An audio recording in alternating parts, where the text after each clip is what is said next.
On this week's episode of Marketing O'Clock, it may be time to scrap the scrapers thanks to a new Google change. We raise our eyebrows at some updates coming to Chrome.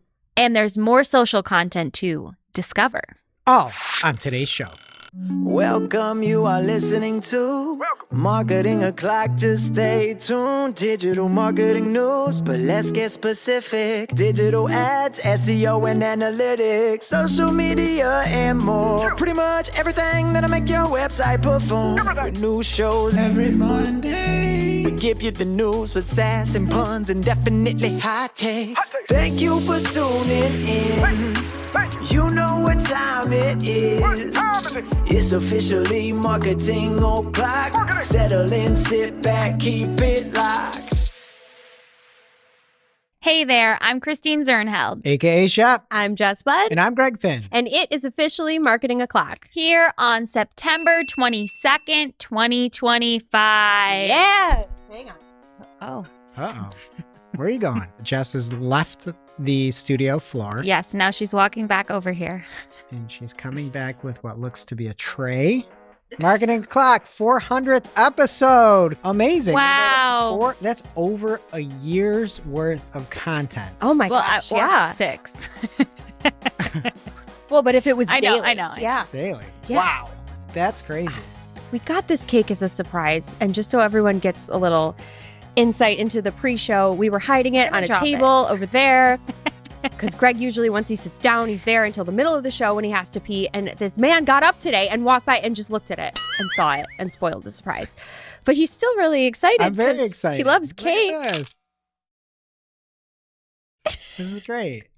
Thank you so much, everybody. And honestly, big thank you to everybody who's listened to any of our 399 previous episodes that helps us get us here. All the encouragement, the comments, the thank yous that we get, everybody that comes on for interviews. It makes this all work.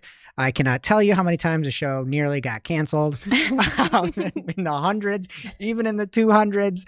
And we're still here kicking. And it's all because of you. So thank you all for the support. Yes, thank you so much. Yeah, drop a note in the comments if you want a piece of the cake. It'll be stale by the time we ship it to you. Advisor.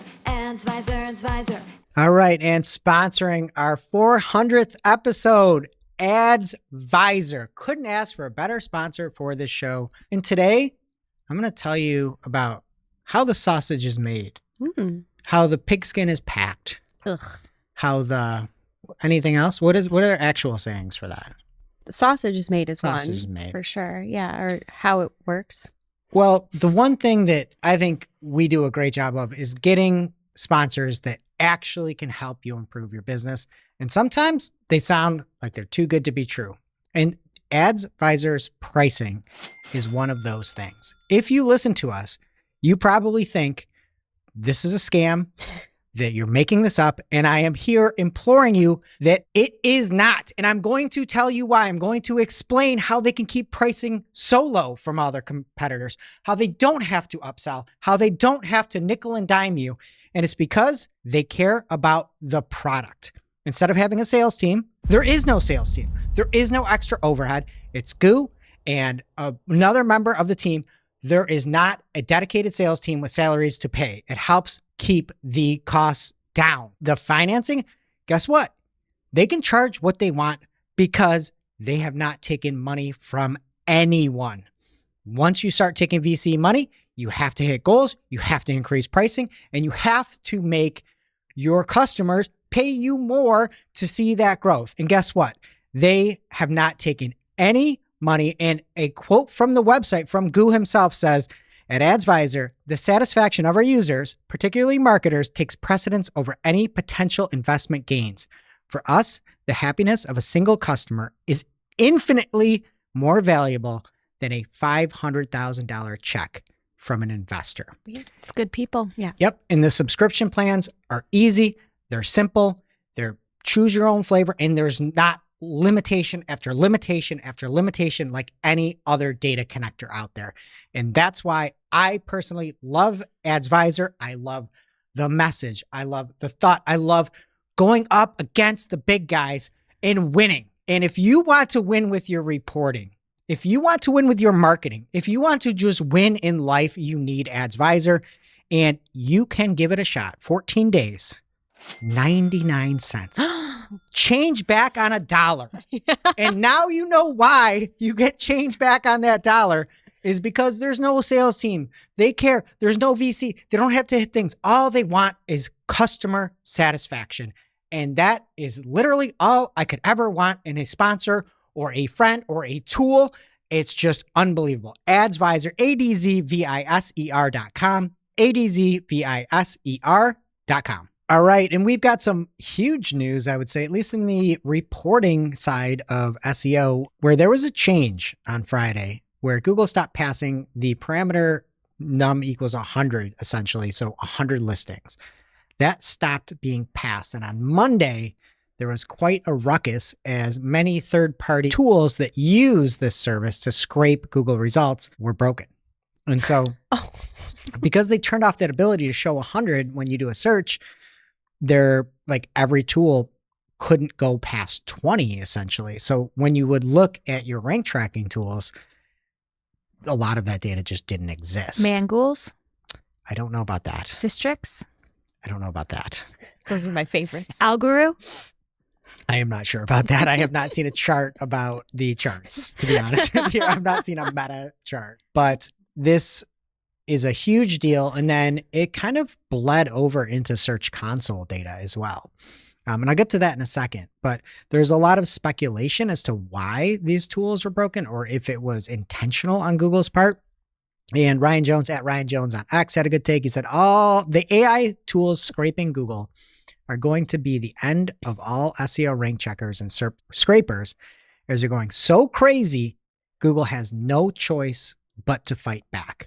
And then Tim Solo, who runs Ahrefs, wrote, do you need keyword ranking data below the top 20? Because it's likely going away. You might have heard the news. Google is dropping the num equals 100 parameter, which allowed SEO rank tracking tools to pull the top 100 search results in a single page load. So big change if you use ranking tools and care about that stuff.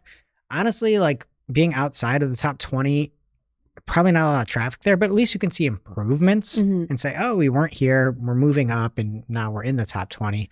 So I do think there's value there, even though you might not see a lot of traffic. Another thing that happened is, and it seems due in part to this change, Search Console went crazy. So if you look at some of the data, you can see that the impressions dropped in a lot of cases. In a lot of cases, clicks dropped. Sometimes things went up. It just seemed like it caused chaos on Search Console. And so there's a lot of speculation as to why.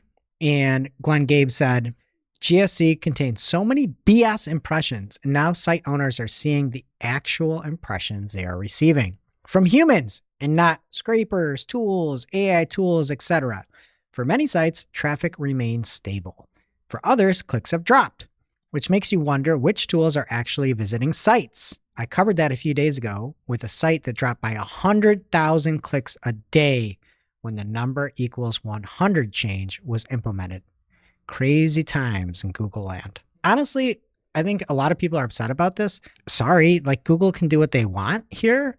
And with some of the reports coming out where ChatGPT and others may be scraping some of the search results for Google, I would probably do the same thing. It's against terms and conditions to do that anyway. Like, I don't think it's necessarily a direct shot at SEOs. I think it's more, how do they not look at these studies saying I made up a term and it ranked in Google and now it ranks in ChatGPT? Like, I get why they're trying to keep the secret sauce secret in a way.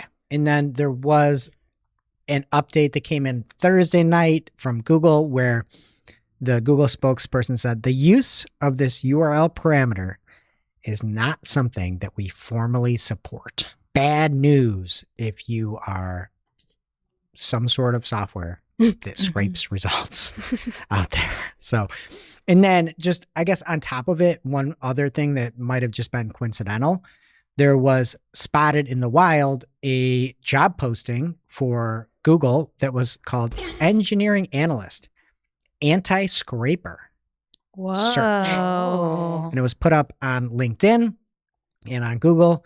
And apparently 50 people roughly had applied to it, and it was taken down fairly quick. I believe 5 or 6 days is what Barry reported. It still seems to be up on Google, and it's a lot of data knowledge needed, and then also some like SEO and stopping bots from scraping. So it does seem like this change in my Finstradamus brain is here to stay. Yeah. Next up in the main news, Google Discover is making some changes. The first one I think publishers will really like. This is similar to something we saw on Google Search a couple weeks ago, but they're going to let people follow their favorite publications in Discover, and then you're going to see more results from that publication if you do that. I didn't realize this was not something we already had in Discover. It seems kind of like the whole point. You discover something new every day. Yeah, but I think that's great. And then they also said that they're going to start showing more social content in the Discover feed. So this says you'll start to see more types of content in Discover from publishers and creators across the web, such as posts from X and Instagram and YouTube Shorts, with more platforms to come. In our research, people told us they enjoyed seeing a mix of content in Discover, including videos and social posts, in addition to articles. And we'll have an image on the screen. I think that makes sense. Yeah, and if you don't like it, just use the follow feature for publications that you do like. Yeah. Ideally, that would outweigh. You're still going to get some, but you have a little bit of control, which is nice. Yeah, but I think it'd be nice to break it up with some videos. So It's nice until they turn it into all shorts. Yeah. That's what I don't want. I like the news aspect that's catered to you. Mm-hmm. Sometimes it's nice to just read the news, Google, and not have to watch your stupid shorts. We can just scroll past. Just Keep going. Just let me vent, Chef. Sorry. Are we going to talk about your chain or? My chain? Yeah. Sure. What do you want to talk about? I got frosted tips. I got a chain. Is this like a permanent? So when I was dressed as Joe Burrow for our fantasy football draft, I frosted my tips as we talked about. So I dyed hair. I couldn't recognize you. And It was then, such a change. It was. and then I had a very flowery shirt, much like the lovely shirt you have on today's shop. Thank you. And then I had Lexi at Work's chain on me. And I'm like, this felt kind of good. So I'm like, I wonder if it'll feel good on me. And it does. But that's your own. You What got do you your think? own. Yeah. You can speak uncensored. From someone who was told by the man wearing the chain that their top was giving pilgrim today. Or Quaker. Correct. I don't love it. Okay. To be fair, I said I like your shirt. It has Quaker/Pilgrim vibes. What's the point? I thought at first it was kind of tucked in. Maybe you had like a meaningful pendant on it, but it's just the chain. The chain. The chains that bind. Well, I tuck it in. You just talked about it, so I untucked Pulled it out. I am not a man in a chain kind of lady, Okay.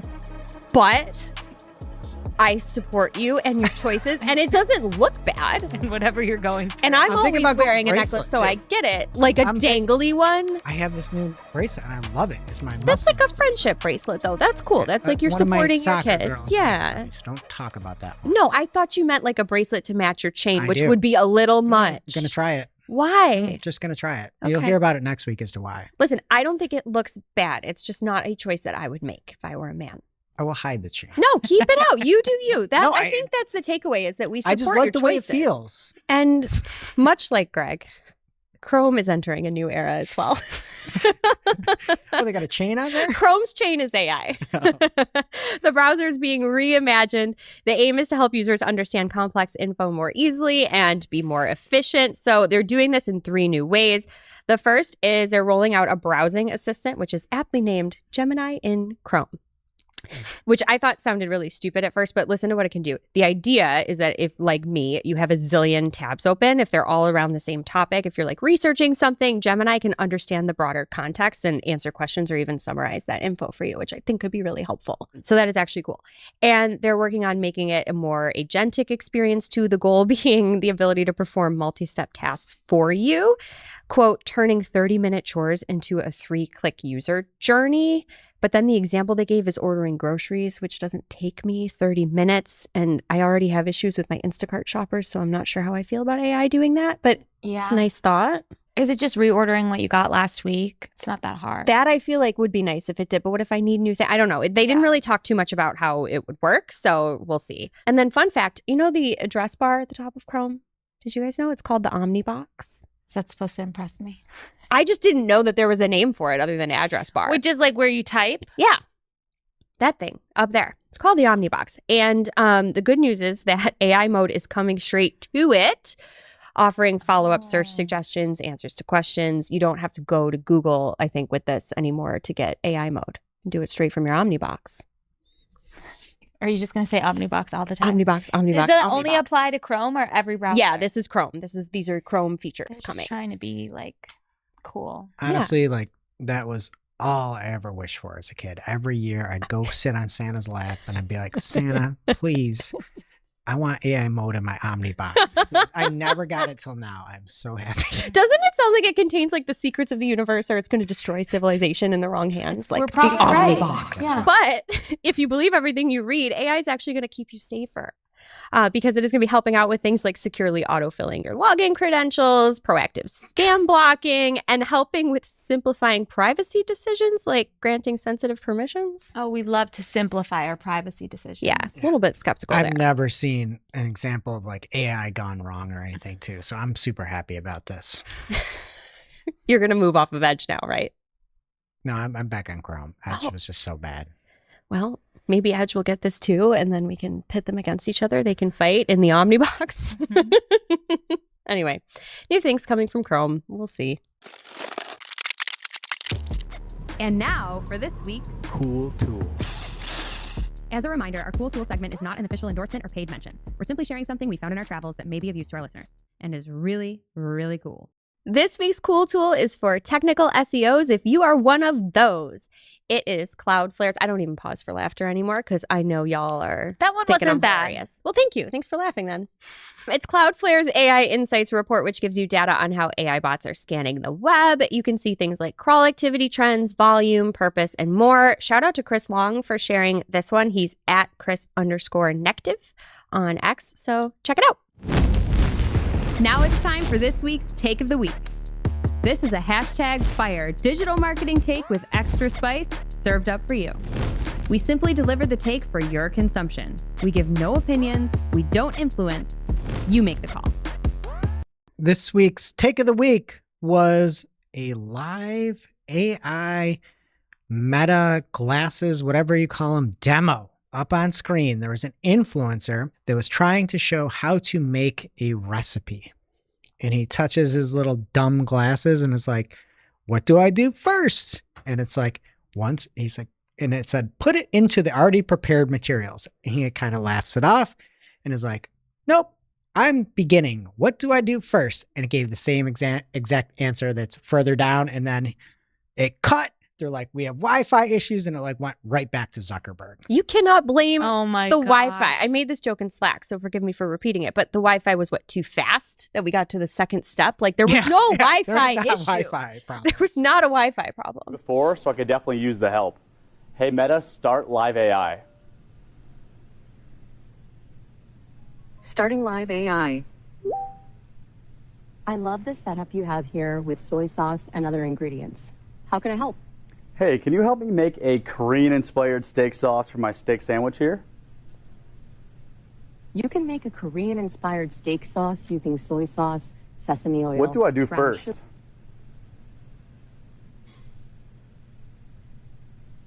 What do I do first? You've already combined the base ingredients, so now grate a pear to add to the sauce. What do I do first?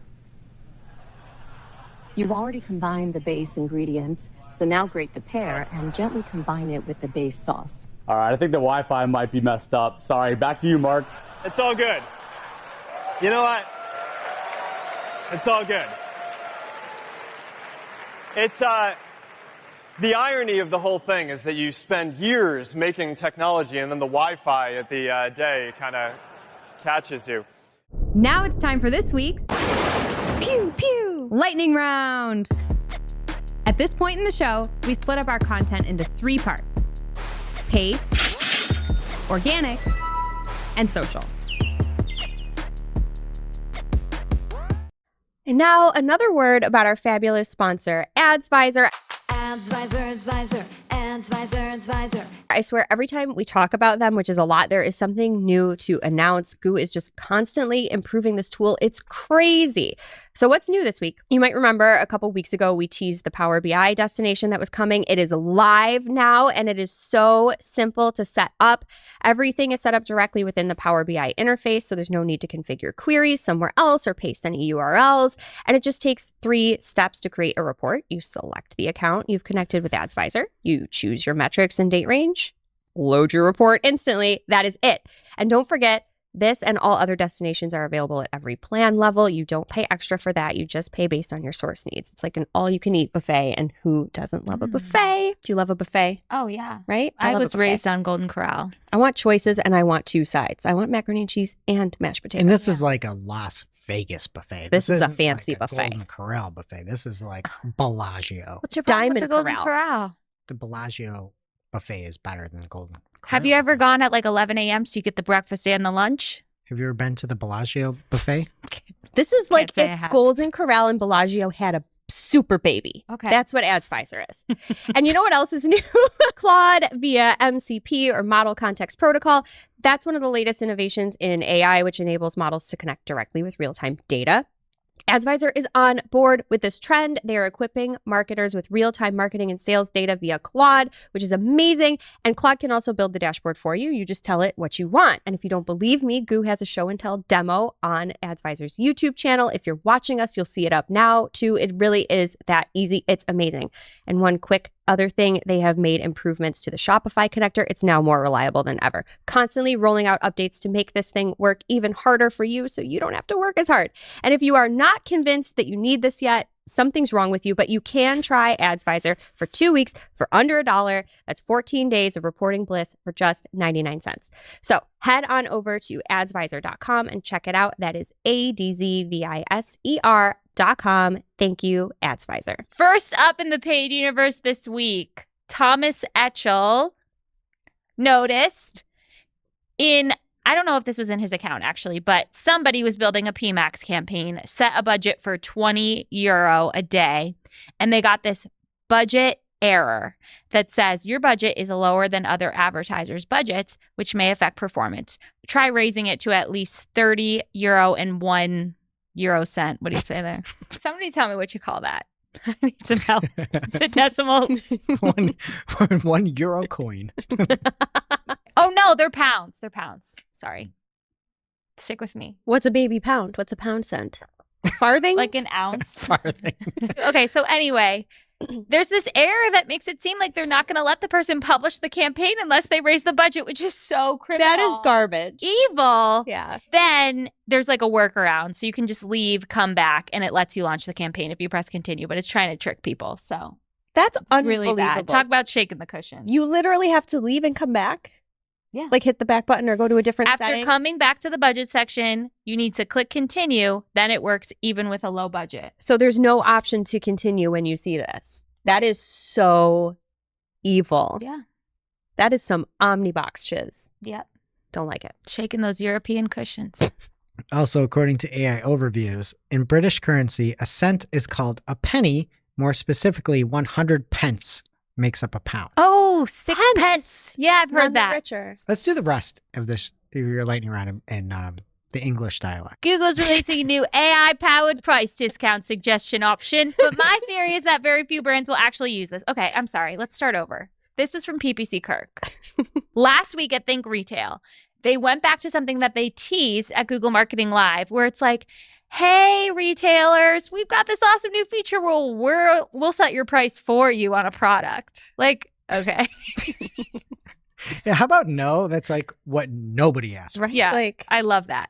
So he said, PPC Kirk said, Google's releasing a new AI-powered price discount suggestion option, but my theory is that very few brands will actually use these since product pricing is quite purposeful. Like, what a nice way to say that. theory. This is the stupidest idea Google's ever had. And margin-driven. PPC Kirk is just an He's too American nice. treasure. Yeah. Too nice. And then he had a poll of whether or not people were going to use it. 6% said yes. Who is that? They should be in jail. I know. 5% said other, and then 89% said no. I don't know who would ever use Couldn't this. think of anything I'd rather have less in life than Google setting the price of my products. You should just let like the shoppers set the price. That'd be fun. Yeah, Ooh, maybe- $0. Maybe that's one thing that's worse. 1 farthing. I like this feature. Is farthing for real? I know if you take the H out of this. Just had a birthday party with a bunch of 10-year-olds. All they talked about. Did you see the meme that said far left, far right, I'm far too? We really needed that. I know a half dozen 10-year-olds that agree with you. Okay. Let's pivot to Brom Vander Corner, shall we? From Brom Vanderhalen. First update from this week, Meta is expanding Reels trending ads to more eligible advertisers. Is it universally accepted that we all hate this ad placement? It like looks like your ad is a part of the reel, and sometimes the reels are like really sketchy. Really sketchy. Yeah. Mm-hmm. I don't want that. No. Next up, so just be careful for that. Turn it off if you don't want it. Automatic catalog access. So they're sending people emails basically saying that users who are already in their Meta business suite and currently don't have catalog access, now they get full access. And they are testing carousel ads in the 4:5 aspect ratio for single image and video ads in threads. Brom also says that the new WhatsApp status ad placement is coming. So in your list of placements, I guess you're going to see that at the bottom. WhatsApp with that. Good one. All right. And on to organic. We've got big news, at least in the search side of ChatGPT. It is being improved, enhanced, upgraded. And the big changes that are coming is better factuality, which I would assume is really great. There's going to be less hallucinations and answer quality is going to be better. Shopping, big opportunity for ChatGPT. That search is going to be better at detecting shopping intent, showing products when you want them, and keeping results focused when you don't, and also formatting. So the answers are better formatted for quick understanding. So don't sleep on ChatGPT. Search, I would say. And then there is big news, I would say, in the crusade against AI overviews. Penske, the Rolling Stone publisher, has sued Google over their AI overviews. And according to Reuters, they said news organizations have for months said the new features, including Google's AI overviews, siphon traffic away from their sites, eroding advertising and subscription revenue. They also went on to say that siphoning and discouraging user traffic to PMC, Penske Media's, and other publishers' website in this manner will have a profoundly harmful effect on the overall quality and quantity of the information accessible on the internet. We have a responsibility to proactively fight for the future of digital media and preserve its integrity, all which is threatened by Google's current actions. For what it's worth, Jason Kint, who is all over all the monopoly stuff, wrote this a long thread on X and said that this was actually a very smart lawsuit. So I feel like that's something. That's my barometer. Like my lawyering goes to what does Jason Kint say? And he said, this is a good lawsuit. So we'll see on that. And then Google responded and said this was the VP of Government Affairs and Public Policy from Google said, so I don't want to speak about the specifics of the lawsuit, but I can speak to our philosophy here, which is, look, we want a healthy ecosystem. The 10 blue links serve the ecosystem very well, and it was a simple value proposition. We provided links that directed users free of charge to billions of publications around the world. We're not going to abandon that model. We think there's a use for that model. It's still an important part of the ecosystem. But user preferences and what users want is also changing. So instead of factual answers and 10 blue links, they're increasingly wanting contextual answers and summaries. We want to be able to provide that too, while at the same time driving people back to content, valuable content on the internet. Where that valuable content is for users is shifting. And so it's a dynamic space. Ultimately, our goal is to ensure that we have an overall healthy ecosystem. I just think that's fair. It's Google. They can do what they want. I think it was a bad move when they first launched with no citations. I still think the citations stink. I think they need to have links in there because that is what users want. If it is what they want. I know there's more of that now, but I think they're still going to push back to the middle a little bit, where they started with no links, started to get links and cards.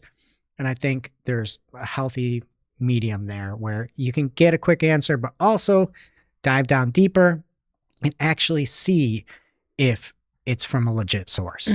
Amazon also has launched a new AI agent to help sellers complete tasks and manage their business.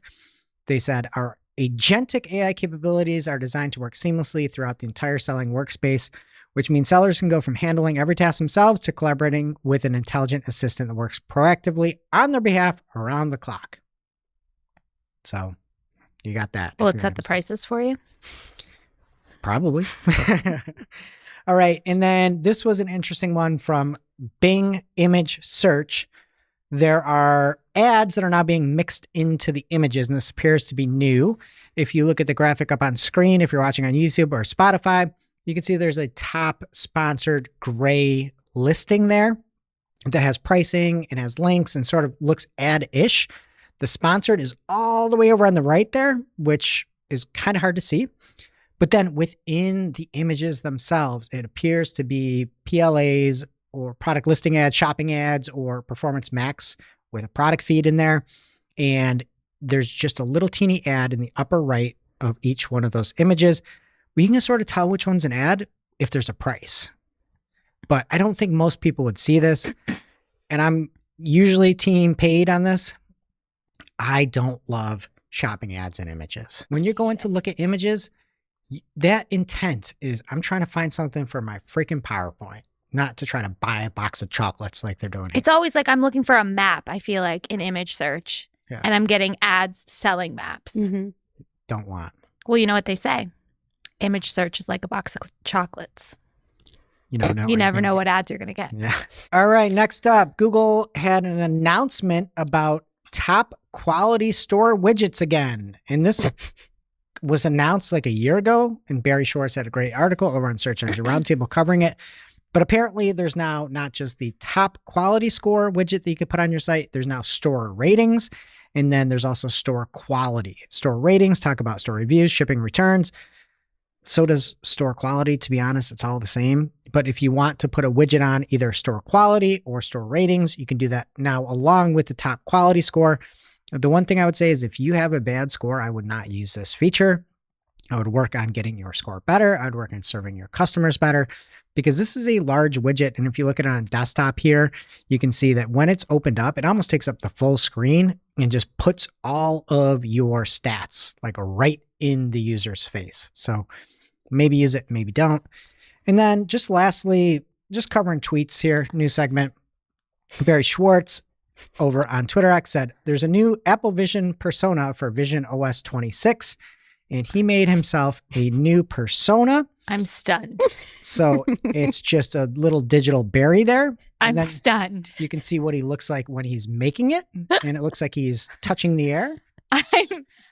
And I zoomed in for you a little bit there, and you can see little digital Barry. It's so good. You need to be watching to understand the full effect of Ghost Barry. It's very Spectre-like. But this is scary. This is spooky season. My favorite part of this is that his quote when he tweeted was, "The persona looks better than the real thing." Oh, Barry? Barry. No, it doesn't. No. And that's Scary it. Barry. That's it. Organic. What's happening in social, bud? All right. First up in social this week, cue the broken record. The president has once again delayed the TikTok sell-off deadline.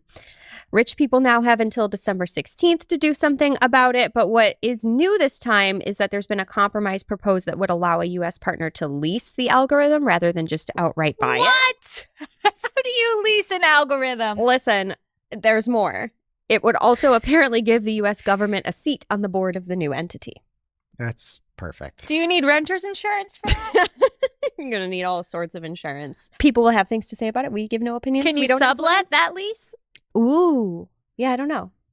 It's just I feel like we are grasping at straws to try and make something happen, and it just seems like nobody wants it. If they wanted it, they'd have it by now. Here's another present for you. Boosted posts are coming to X. Cool. From what I can see in the example, though, there's not a lot of control over it. It's just increased reach. You can spend $50 or more for just more impressions in a chosen region. There's not a lot of targeting with this or really any. So I guess great for big names, but not really helpful for small guys. Maybe more will come of this, but you also have to be, at least for now, a premium user on iOS, even just to test it. So I don't know. I think it's cool. But like, would you use it if you could for just clients? Yeah, but you can only blast it out to like the masses. Sometimes the masses need advertising. So this is why wouldn't you do an ad? Because have you ever used their ad platform? Like, at least this makes it usable. We'll see. But you're literally just saying, I want more impressions for this money. That's it. Right. Okay. I mean, if you're like Coca-Cola. That's what I mean. Yeah. Big guys. Yeah. Oh, okay. Yeah. Yeah. If you can't do any targeting. Yeah. Yeah. Well, maybe you You're can, correct, right? Jess. We don't know a I lot. rescind and disavow my last comment. That's okay. Maybe Coca-Cola could be a client someday. Call me. This one I almost overlooked because of the headline, but there's a nugget in here. LinkedIn has updated its terms of service to expand AI and ad targeting use. So per the platform, starting November 3rd of 2025, LinkedIn, will share additional data about members in your region with our affiliate Microsoft so that the Microsoft family of companies can show you more personalized and relevant ads. This data may include your LinkedIn profile data, feed activity, and ad engagement data. So great news for folks leveraging LinkedIn signals in their Microsoft ads accounts. And if you manage a company page on LinkedIn, just a quick FYI, they are gradually expanding the page verification feature. So you may see that option at some point if you haven't already. And finally, if soccer fans are in your target demo, just a heads up that TikTok and La Liga are entering into an expanded partnership to include exclusive content shared on the platform by the Spanish Soccer League. So it's a little bit niche, but we probably have some folks out there that could find this helpful. So I hope it was. And that brings us to our real life segment, straight out of our accounts and into your ear holes. It's time for Working Hard or Hardly Working, where we talk about what's going on in our IRL work, good, bad, or otherwise. For me this week, I had the pleasure of joining Jill Saskingale's Notorious JSG for her monthly meetup for her Inside Google Ads group, like her community yesterday. And it was really awesome to just like sit down with a different group of people than like your normal coworkers who kind of think the same way you do a lot and talk. Yeah, your industry normal biz. coworkers with chains and stuff like that. Yeah, no, it was just, it's always cool to like at conferences too, to hear like different people's challenges, 100%. get Jill's take on everything. So I just had a lovely conversation with her and the group. And also wanted to take a second because she reached a big milestone this week with her business. I don't remember the numbers, but she hit like a revenue number for her course and her coaching. She's just working so hard. So if you don't listen to her podcast, you should check it out, Inside Google Ads. And we'll put a link to that community in the show notes on your podcast player or on YouTube. Yes. So I guess Jill is the working hard for me. Absolutely. Jess. Working hard for me this week is delegation. We have a culture around here where we all just jump in and help, and we want to get things done. So sometimes we just do it ourselves.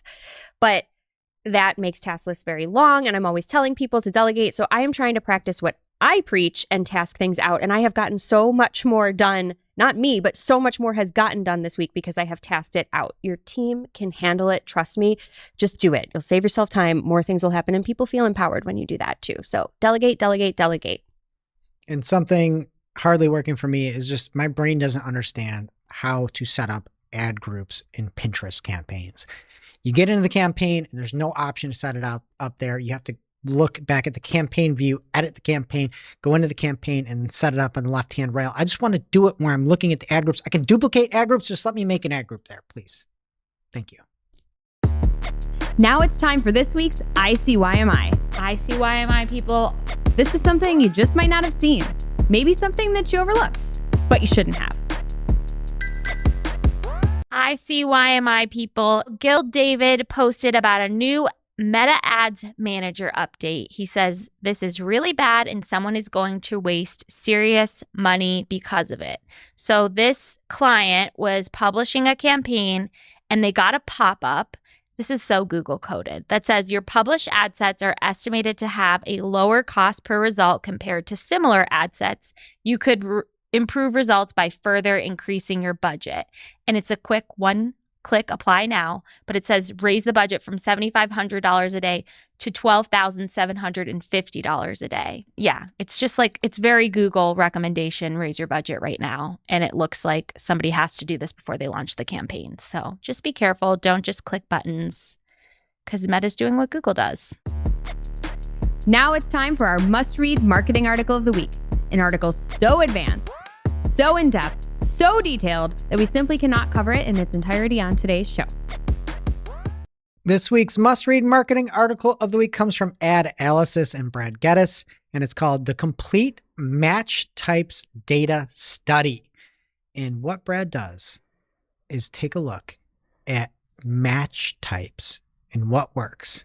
Not just on the aggregate, but looking at e-commerce bidding, looking at max conversion, TROAS, with brand in there, lead gen, max conversion bidding, target CPA, everything. And it is a must bookmark, a must read, and honestly, a must interview. So we've got Brad on right now to talk about some of the findings that he has over on Adalicis.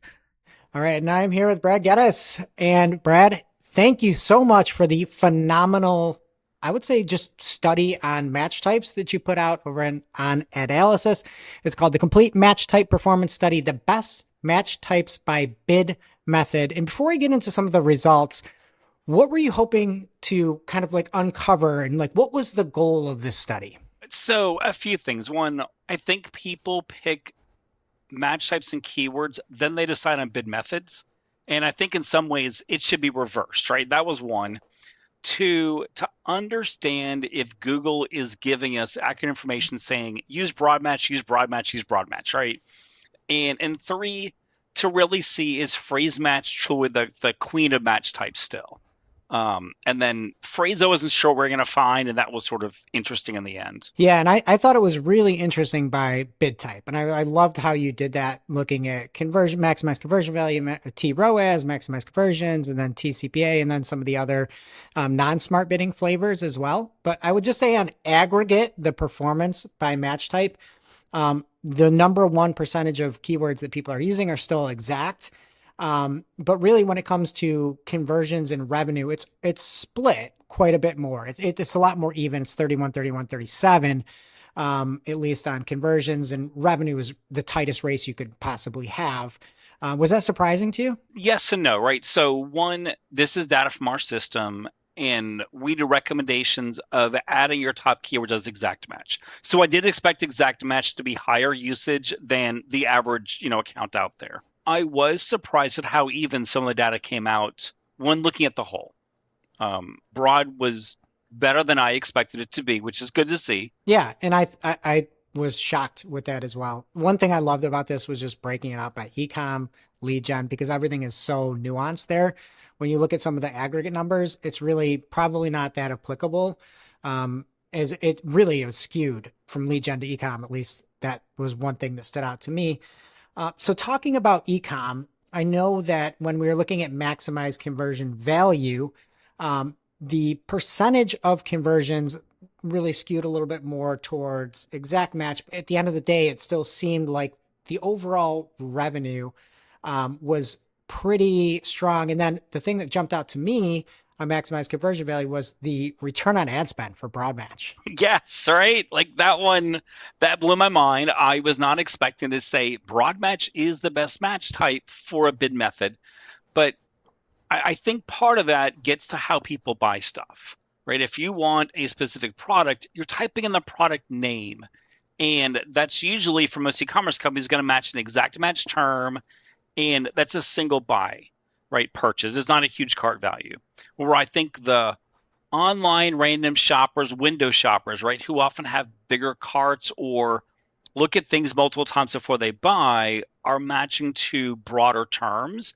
And I think that's what makes broad match revenue look better than exact match, the ROAS. And it has to do with the shopping difference. And then when we look at target return on ad spend, I thought, and still we'll just stick e-com here, I thought it was interesting as well that broad match was actually on the lower side, but pretty close, like within, maybe 5% of everything was in the 5% variance, I'd say, for the overall ROAS on that. So when it was maximized conversion value, really kind of took the lead in a pretty substantial way. But when it was target return on ad spend, everything was pretty level, but exact sort of led the way by about 10 percentage points over broad match. And I think that's where the amount of data you feed the machine starts to come into play.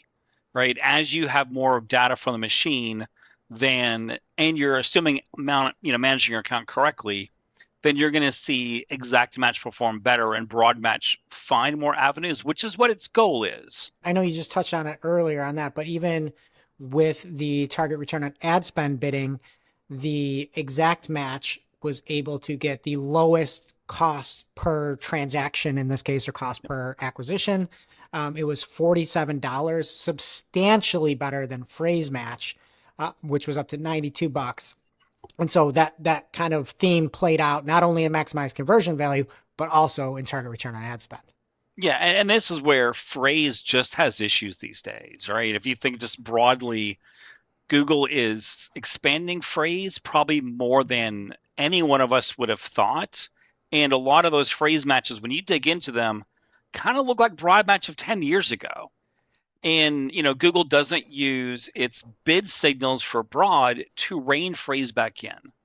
So with small amounts of data, phrase match is terrible these days, which is awful to see, right? They used to be like a bread and butter match type. If you weren't sure, start with exact and phrase will catch this stuff. Now, phrase is looking bad holistically. It's got areas it does well, but holistically, it's not where it used to be. Yeah, and let's just get into the lead gen, because we've talked about some of the e-commerce stats here. And when you were looking at maximize conversion bidding, the majority of keywords that you saw advertisers use, 54% of those were exact match. So skewed a little bit more towards exact match when it comes to lead gen, which makes sense to me. But really, I thought that's where phrase match for lead gen really kind of showed a little bit more, right? It came up with 42% of conversions, even though it only made up 36% of keywords, and 41% of revenue. But when you look at the CPA, it still trailed. So again, to that last point, it's expanding. It might be more like a broad match modified these days or something like that. And the winner of the lowest CPA was broad match, but you also had a nice little caveat in the write-up on that too, as to about the leads. Yeah, because you don't know lead quality, right? That's always the issue. Is we're a platform. We see how many leads you got or what you passed to Google. I don't know what you rated these things, and that's on advertisers to always pay attention to. Right, and by saying that, like, there could be a form fill that is just any form fill on the website that comes through, and broad match might be matching to the moon, and it might be a career form fill, and you have no say over what the advertisers are doing. It's just what the goals are in the account, correct? Yep, exactly. Okay, cool. And then when it came to target CPA bidding, this is where it seemed like exact really kind of just took off, right? Off for lead gen. And even if because most of the numbers, we didn't want brand to skew stuff, right? Because brand can just skew things so much. But if you look at ROAS and the CPA numbers, when you add the brand back in, exact match shows its power. It is still more powerful than everything else. Like exact is for great ROAS, low CPA, and broad is for expansion at not bad numbers anymore. Yeah, and even phrase match beat broad match when it came to target CPA. And just another caveat to what we talked about before, Brad doesn't have any insight into whether you're necessarily an amazing advertiser or not. And you can still have phrase match with a million negative terms and still make it work well, and still make that like super successful for you. This is just an aggregate look, which is fantastic. But yeah, I was pumped to see exact match, honestly. You're old school, right? Like happiness comes out when you see those numbers, right? Yeah, it's $55 a conversion. Take that, you $78 conversion from broad match. Okay, and then you had some interesting insights, I thought, as well, to manual CPC. Something that, it makes sense if you're using manual CPC. You really shouldn't be using broad match at all if you're using that. So 70% of all the keywords using manual bidding were exact match, and then it made up 84% of the revenue. I don't know if you have any numbers as to how many people are using manual CPC or if everything's smart. I know at the end you kind of said, like, make sure you've got some kind of target in there. I don't remember that off the top of my head. I think it was like, and we're going to publish percentages of bid methods used eventually here. So it's not a huge number, but it's it's mostly people with massive CPCs. So if you're bidding $400 and $500, you don't want smart bidding to go a little crazy here and there. Companies who have very small reaches or really niche keywords. And those are really where broad match sort of comes into play at times. Or people who have data Google doesn't. We've got one of my favorite advertisers. They're a call center, and they run their bids based on call wait times. So they change their bids in real time, right? You're on the phone more than 30 seconds. That's too long of a wait time. They lower their bids. And so, those type of advertisers aren't going to use any smart bidding because they have data Google doesn't. Yeah. Yeah. And then when it came to manual CPC as well, just the ROAS on exact match, I mean, you would expect that to be the highest, and it was near double that of phrase match and more than double of broad match. And again, you really shouldn't be using broad match with manual CPC at all. No. Unless you're a really small company in a small geography and there's no volume, right? That's when the whole, everything you do is low volume. So you've got to do some broad just to get some impressions. Yeah, but that's the only exception. I would still put on max conversions though, or max conversion value with broad match. I wouldn't. Manual CPC on broad match is tough. It is. And then anything of note on the max clicks bidding? Not really. I mean, this was more, it's clicks. So we figured out the conversion rates and CPAs, but Google doesn't care about those for bidding. So, of course, broad match looks great because you're just trying to get clicks, right? And, I think exact came out the overall best, but it's max clicks. Who cares? It's not expected to focus on conversions.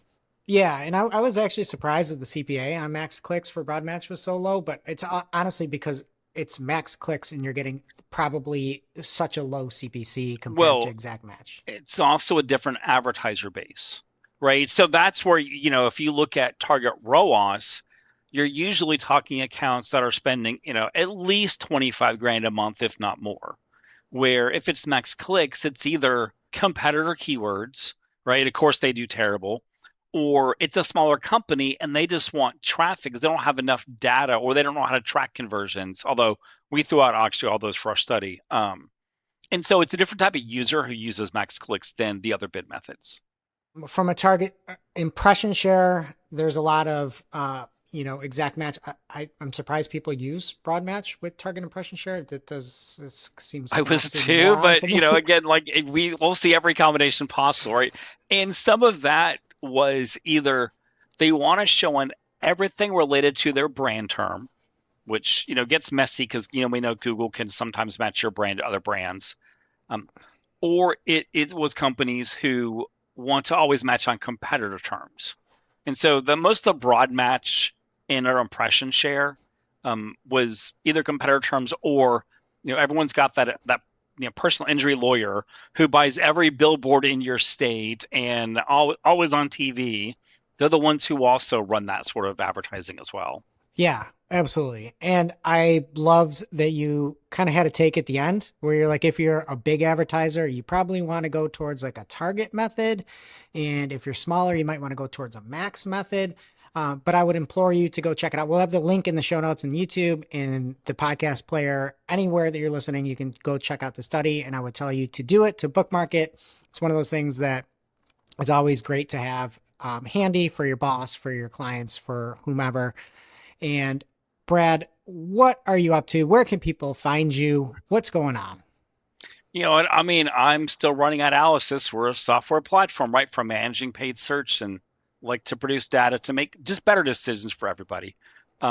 Easiest place to find me is either at Analysis or LinkedIn.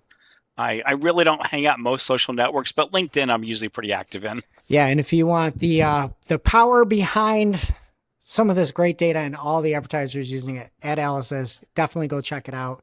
Thank you so much, Brad, for hopping on today and taking the time to jump on Marketing Clock. Appreciate it. Thank you, Greg. Thanks, Brad. And now on to our playlist of curated songs to work to. You can head over to playlist.marketingoclock.com to listen to Marketing a Playlist. I will be adding Champagne Problems by Taylor Swift. Greg, what will you be adding? I'm going to be adding something very similar by MGK, 53666 if you want to put it into your Spotify. Is he a chain guy? I'm sure. Okay. Definitely has bleached hair. Definitely. Jess? My song's very similar to y'all's as well. Making Love to Morgan Wallen by Limp Bizkit. I'm intrigued. You should be. All right, that does it for today's show. It is now officially not Marketing O'Clock. Thanks for listening. We miss you already. We can't wait to see you next week. Thanks for listening to Marketing O'Clock. If you're looking for more information on today's topics, head over to marketingoclock.com/newsletter to receive every single article we covered. We share the news as it breaks in our Discord community. Head over to community.marketingoclock.com to join.